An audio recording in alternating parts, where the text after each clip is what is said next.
नमस्कार दोस्तों, मैं कृष्ण शर्मा एक बार फिर आपसे मुखातिब हूँ ये बात करने के लिए कि बेहतर निवेशक कैसे बना जाए। याद रखिएगा इस बात को, बेहद बहुत ज़रूरी है समझना कि एक अच्छा और कामयाब निवेशक बनने की ज़िम्मेदारी आपकी है। आइए हम सबसे पहले एक बहुत ज़रूरी बात करें और वो ये है कि मैंने ये अनुभव किया है कि बहुत से लोग ये नहीं समझते हैं कि बचत और निवेश में फ़र्क क्या है। इसके लिए हमारे माता-पिता ज़िम्मेदार है, हमारा समाज ज़िम्मेदार है। उसने हमें कभी सिखाया नहीं कि निवेश और बचत में फ़र्क क्यों होता है।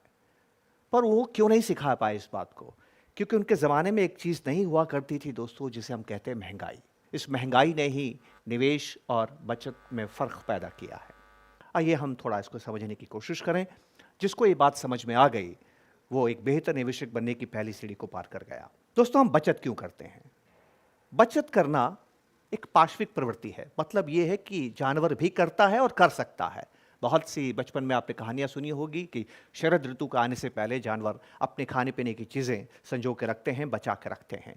तो हम बचत क्यों करते हैं? क्योंकि हमें भय है इस बात का कि हम नहीं जानते भविष्य में क्या होगा। और दूसरा कारण बचत करने का ये है कि हमें मानसिक शांति देता है कि अब मैंने बचत कर ली है, अगर संकट भी आया तो मैं उसको पार कर सकता हूँ।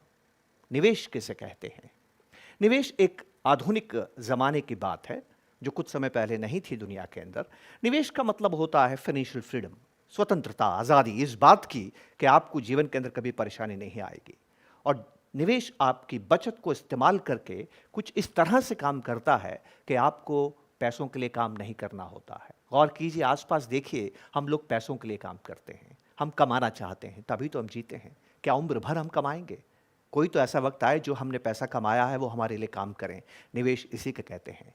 Money works for you, you don't work for the money. तो ये फर्क एक आम व्यक्ति को समझ में क्यों नहीं आता है? आइए इसको समझने की हम थोड़ी सी कोशिश करें। और इसको समझने के लिए बचत और निवेश का जो फर्क है वो कहाँ से हमें समझ में आता है? हमें समझ में आता है मनी। मनी क्या है? रुपया क्या है? मनी, रुपया, डॉलर, पौंड, आप किसी को भी करेंसी इसको आप मनी कहते हैं। कोई भी एक ऐसी वस्तु जिसमें 3 गुण हो, मीडियम ऑफ एक्सचेंज, वो आपका सौदा करा सके, यूनिट ऑफ वैल्यू, वो आपके वैल्यू की इकाई को परिभाषित कर सके और वो आपको एक युग से दूसरे युग में, एक समय से दूसरे समय में वैल्यू को, मूल्य को स्थानांतरित कर सके, स्टोर कर सके। जिसमें भी ये 3 गुण है वो मनी है। इस मनी ने ही निवेश को ज़रूरी बनाया है। कैसे? जब पहली-पहली मनी दुनिया में इस्तेमाल होना शुरू हुई, मुद्रा जिसको आप कहते हैं, वो जब दुनिया में इस्तेमाल होना शुरू हुई, तो आपने सुना होगा कि वो सोने की बनती थी, वो चांदी की बनती थी। ऐसा क्यों? क्योंकि ये अमूल्य धातु होती थी और धातु का जितना मूल्य होता था, उसी मूल्य का आपको वस्तुएँ और सेवाएँ मिलती थी। तो दुनिया में दोस्तों महँगाई नहीं थी, क्योंकि सोने और चांदी की आपूर्ति बहुत कम हुआ करती थी।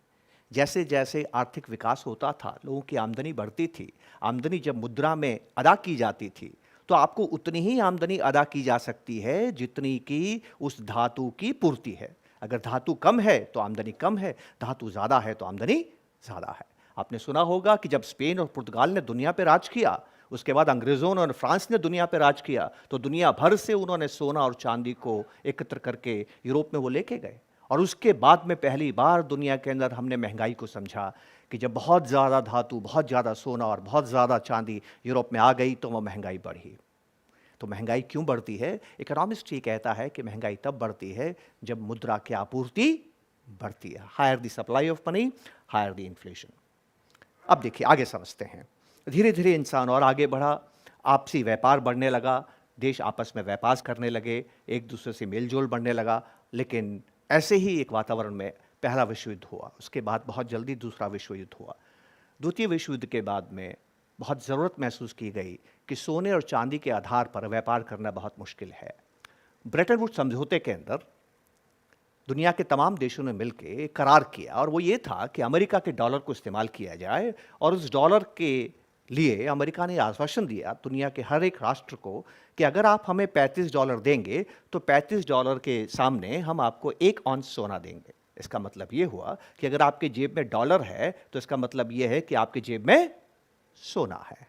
इसको बोलते हैं गोल्ड स्टैंडर्ड या इसको बोलते हैं रिप्रेजेंटेटिव मनी। जब तक दुनिया में रिप्रेजेंटेटिव मनी रही, महंगाई शने-शने बढ़ी। महंगाई तभी होती थी जब युद्ध होते थे, महंगाई तभी होती थी जब अकाल पड़ते थे। लेकिन एक घटना घटी दुनिया में दोस्तों। इस व्यवस्था का कुछ देशों ने लाभ उठाया, मैं विस्तार में उस पर नहीं जाऊंगा, पर उस लाभ से परेशान हुए अमेरिका ने, रिचर्ड निक्सन जो उनके राष्ट्रपति थे, 15 अगस्त 1971 के अंदर ये व्यवस्था खत्म कर दी। उन्होंने कहा कि सोने को अब डॉलर में परिवर्तित नहीं किया जाएगा, पर डॉलर तो चलता रहा।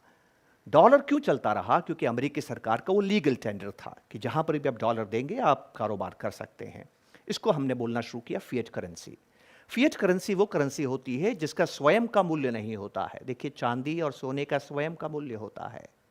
मेरे घर में जब बंटवारा हुआ था तो मैंने क्या अनुभव किया कि आज से 70 साल पहले, आज से 100 साल पहले के चांदी के सिक्कों का बंटवारा हुआ, वो 1 रुपया, उस पर भी 1 रुपया लिखा है, भारत का 1 रुपया, पर वो 1 रुपया आज 1000 रुपये से भी ज्यादा है। क्यों? क्योंकि इस रुपये की स्वयं की मूल्य है। लेकिन आज जो रुपया हम इस्तेमाल करते हैं उसका स्वयं का मूल्य नहीं है, वो फिएट करेंसी है। फिएट करेंसी का मूल्य तभी तक होता है जब तक सरकार उसके पीछे है। सरकार उसके पीछे से हट गई तो आपके 500 और 1000 रुपये के नोट अब नहीं चलते हैं नोटबंदी के बाद में। तो फिएट करेंसी में मुश्किल क्या है दोस्तों? फिएट करेंसी में मुश्किल यह है इस मुद्रा में कि कागज की होती है, सरकार के आदेशानुसार होती है, जितना मर्जी सरकार छाप सकती है। और जब भी सरकार को मुद्रा छापने की ज़रूरत होती है, आर्थिक विकास और मांग की वजह से इस मुद्रा की आपूर्ति बढ़ाई जाती है। और हमने क्या समझा था कि मुद्रा की आपूर्ति बढ़ती है तो उससे महंगाई बढ़ती है। ये महंगाई हमारे माता पिता, हमारे पूर्वजों ने कभी देखी नहीं, कभी समझी नहीं, इसलिए वो बचत और निवेश में फ़र्क नहीं कर पाए दोस्तों।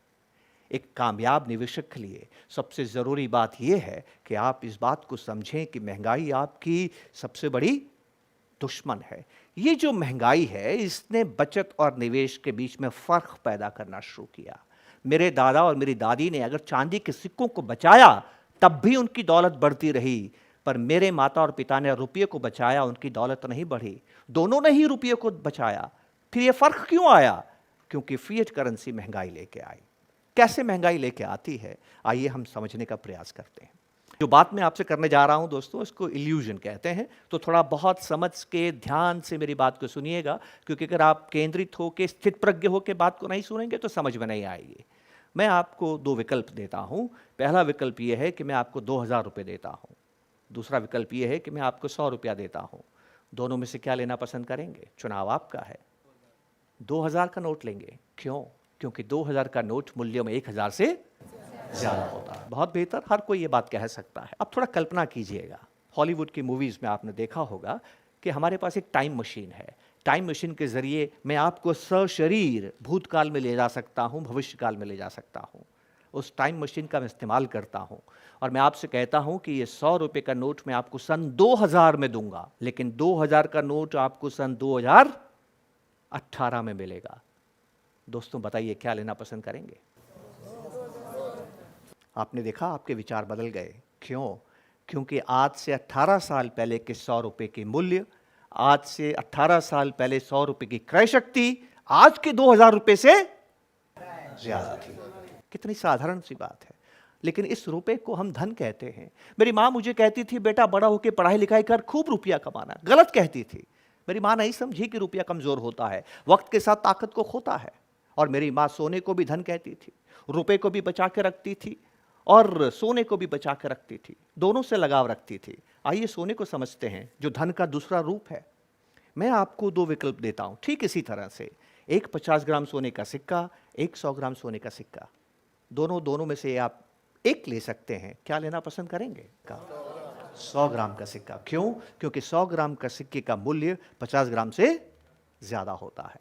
दोस्तों कल्पना करें, वही टाइम मशीन दोबारा लेके आता हूं। उस टाइम मशीन के जरिए मैं आपको भूतकाल में लेके जाता हूं और 50 ग्राम सोने का सिक्का सन 2000 में देता हूं, 100 ग्राम के सोने का सिक्का सन 2018 में देता हूं। थोड़ा सोचिएगा, मनन कीजिए और बताइए आप दोनों में से कौन सा लेना पसंद करेंगे? 50 ग्राम का सिक्का जो आपको सन 2000 में दिया जाए, या 100 ग्राम का सिक्का सो आपको सन 2018 में दिया जाए? क्या लेना पसंद करेंगे? 100 ग्राम। इस बार आपका विचार नहीं बदला। याद है पिछली बार आपने क्या किया था? आपने 2000 रुपये को छोड़ के 100 रुपया लिया था, क्योंकि इस आज से 18 साल पहले के 100 रुपये की क्रय शक्ति आज के 2000 के रुपये से ज्यादा थी। पर सोने में क्या हुआ? आज भी 100 ग्राम के सोने का मूल्य 50 ग्राम के सोने के मूल्य से ज्यादा है। 1000 साल पहले आदिकाल में भी था और 1000 साल बाद भविष्य काल में भी 100 ग्राम का सिक्का सदैव 50 ग्राम के सिक्के से बड़ा रहेगा। क्या कारण है इसका?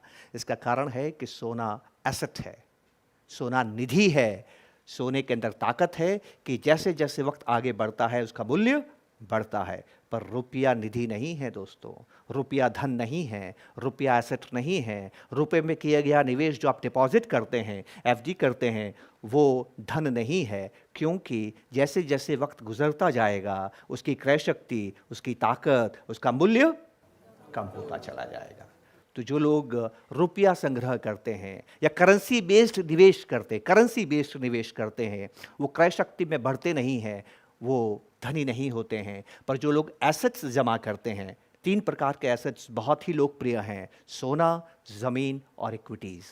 आपने देखा होगा कि दुनिया के सबसे धनी लोगों के धन की जब हम बात करते हैं तो यही तो बात करते हैं कि उसके पास इक्विटीज़ में निवेश कितना है, उसके पास सोना कितना है, उसके पास ज़मीन कितनी है। और तो और आधुनिक काल के अंदर हम सिर्फ ये देखते हैं कि उसके पास इक्विटीज़ कितनी है। अगर आप फोर्ब्स मैगज़ीन के 500 सबसे धनी लोगों को देखेंगे तो उन धनी लोगों के पास क्या है? केवल इक्विटीज़ हैं, ओनरशिप ऑफ बिजनेस। तो दोस्तों हमेशा याद रखिए, धन वो होता है जिसकी शक्ति समय के साथ बढ़ती है। हर वो चीज़ जिसकी शक्ति, क्रय शक्ति, मूल्य वक्त के साथ कम होती है, उसमें कभी निवेश न करें। यह निवेश का जरिया नहीं है। बचत और निवेश में ये बड़ा फ़र्क है, जो किताबें नहीं सिखाती, ज़िंदगी सिखाती है। समाज और हमारे माता पिता नहीं सिखा पाए क्योंकि उन्होंने इस महंगाई को नहीं देखा था। Fiat currency, supply of money को हमेशा याद रखिएगा। ये निवेश की सबसे ज़रूरत ज्ञान है जिसके ऊपर हमको विचार करना होगा।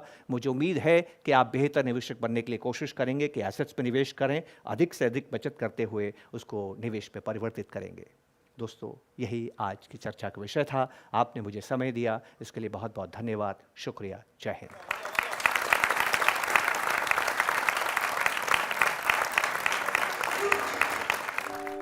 ऐसे और वीडियोस देखने के लिए सब्सक्राइब करें हमारा यूट्यूब चैनल।